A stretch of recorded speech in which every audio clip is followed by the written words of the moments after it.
Hello, and welcome back to the British Accent Podcast. I'm Nick. And I'm Emily. Today's topic is a bit unexpected, and quite fascinating, actually. We're talking about how body language changes when you speak English. Yeah, it's that strange thing most of us never really think about. We focus so much on words, grammar, pronunciation, but sometimes, the biggest shift happens in the things we don't say. Exactly.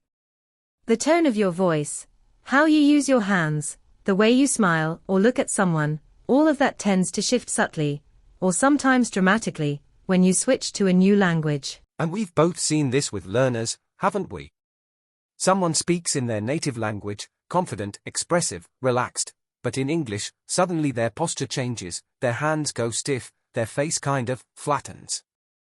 Totally. It's like the body is trying to be correct too, not just the words. Everything becomes a bit more cautious, like you're afraid of taking up space in the wrong way. Or people do the opposite, they become more expressive in English. Like somehow, speaking a different language gives them a different personality, a different kind of confidence. Yeah, and that's what's so interesting. Because body language isn't universal. We tend to think it is, but it's actually shaped by culture, by habits, by the language we speak. For example, eye contact, in some cultures, too much of it is seen as rude or aggressive. But in English-speaking contexts, especially in the UK or the US, it's often expected. It shows confidence and honesty. Right, and even the way we nod, gesture, use our eyebrows, it all gets tied up with the language we're speaking. And sometimes, we don't even notice we're doing it. Have you ever noticed someone switching languages mid-conversation and their whole body changes with it? Oh, absolutely. Their shoulders shift, they might lean in more, even the way they breathe changes. It's like the language brings out a different version of them physically, not just mentally. It's like the language brings out a different version of them physically, not just mentally. And I think a lot of people don't realize how natural that is. You're not just learning new vocabulary, you're adapting to a whole new communication style, and your body adjusts along with it. Yeah. Even things like how close you stand to someone when you speak, or how you gesture while explaining something, all of that can shift depending on the language you're using. And the interesting part is that it's not always conscious.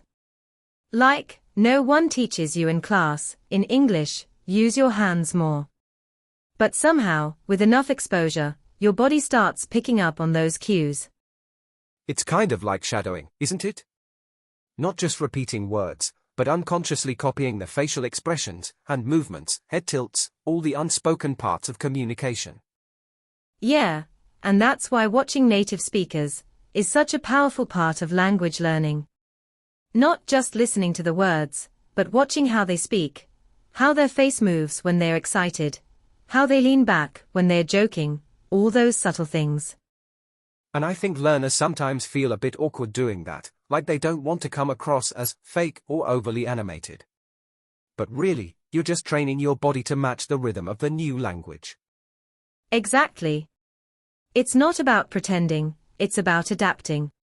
You're still you, just expressing yourself in a way that fits the language and culture you're using. And what's funny is that it can actually help your fluency. If you move your body like a speaker of the language, the words often flow more easily. It's like your gestures carry the rhythm of the sentence. Totally.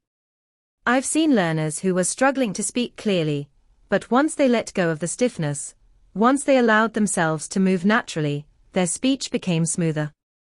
More connected. And I think it also helps with nerves. When you move a bit more freely, even just using your hands when you speak, it releases some of that tension that builds up when you're overthinking grammar or pronunciation. Right. It brings you into the moment. Into the conversation. You stop performing and start participating. You're less in your head, and more in the interaction. And that's such a good point. Language isn't just sound. It's movement. It's energy. And when we try to cut off all our natural gestures, we lose something. Yes. Sometimes your hands say what your words can't. Especially when your vocabulary isn't quite there yet. A shrug, a raised eyebrow, a tilted head, those are still part of your communication toolkit. A shrug, a raised eyebrow, a tilted head, those are still part of your communication toolkit. And sometimes, those are the things that actually make you feel more fluent. Even if you forget a word, you've still got ways to express your meaning. It's not a failure, it's resourcefulness. Exactly. It's communication in its fullest form. And in many ways, that's what fluency is, being able to get your message across, even if it's not always with perfect words. And what's really interesting is how people describe feeling like a different person in English. I think part of that comes from these physical shifts, not just mental or emotional.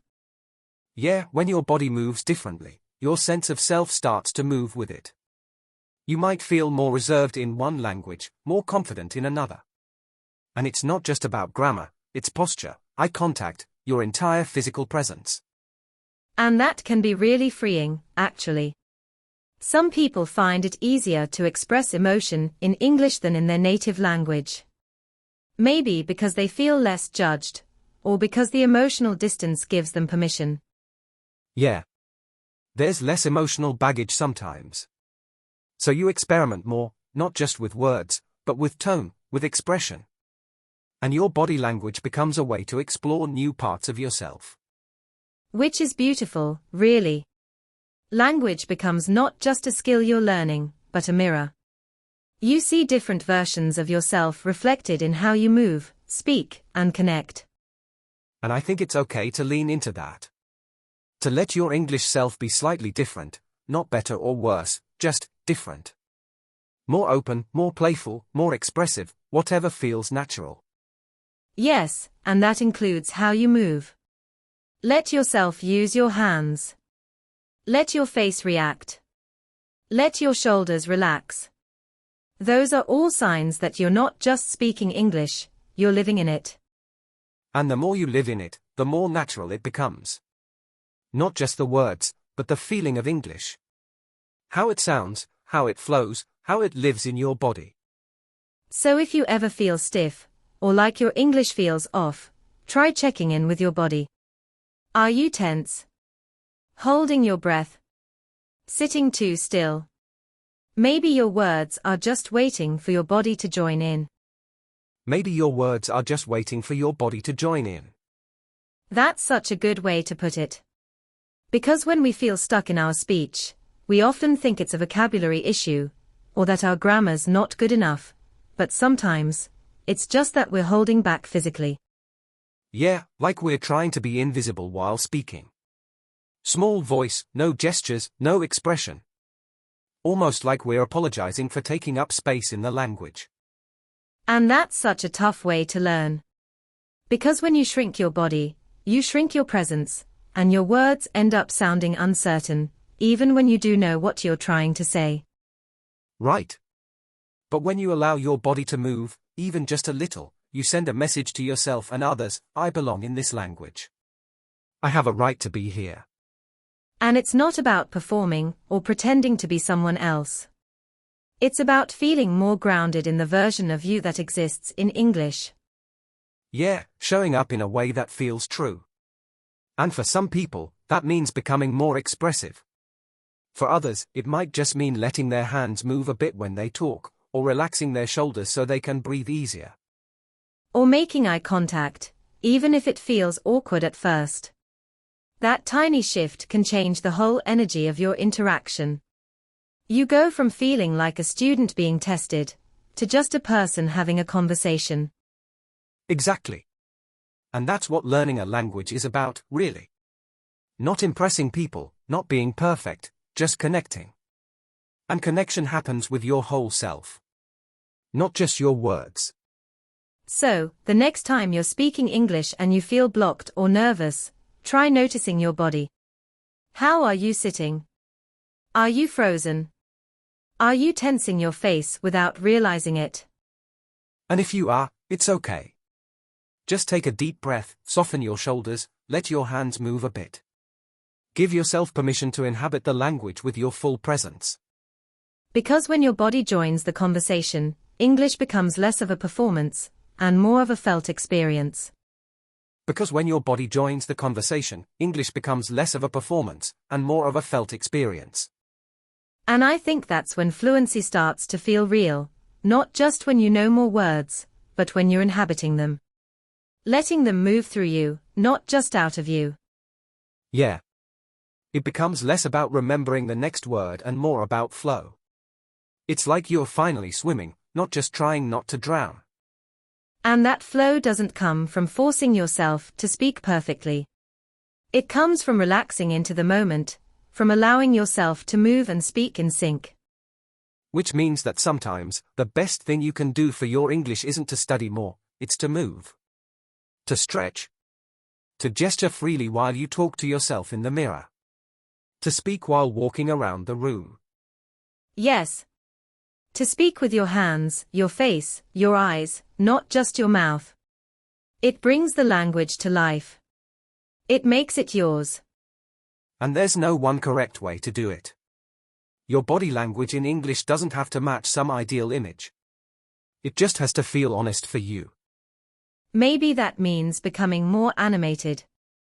Or maybe it means softening your expressions, because that feels natural. The key is to notice what's shifting, and ask yourself whether it feels forced or freeing.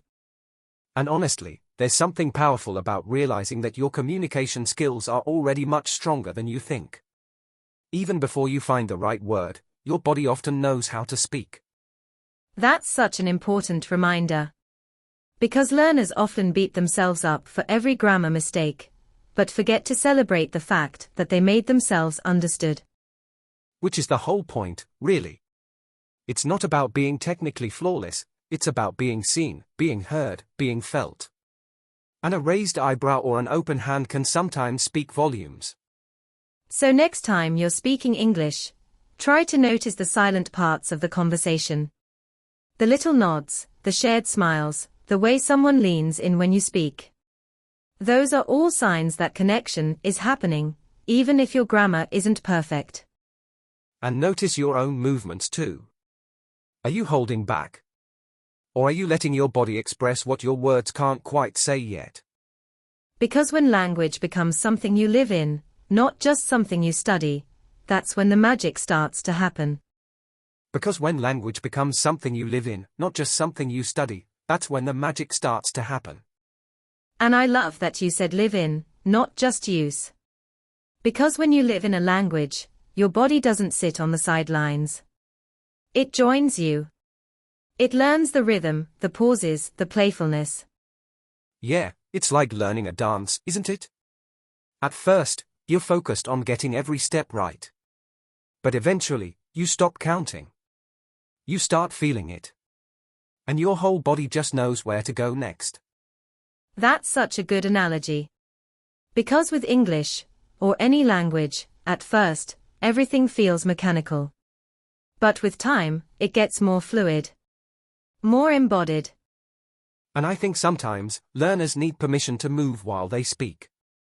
Especially those who've been taught that language learning is about sitting still and memorizing lists. Exactly. Language is not a quiet desk activity. It's a full-body experience. It's how we laugh, how we frown, how we react when someone shares something personal or surprising. And when you start to let your body play its part, English doesn't just become easier, it becomes more yours. Less foreign, less fragile.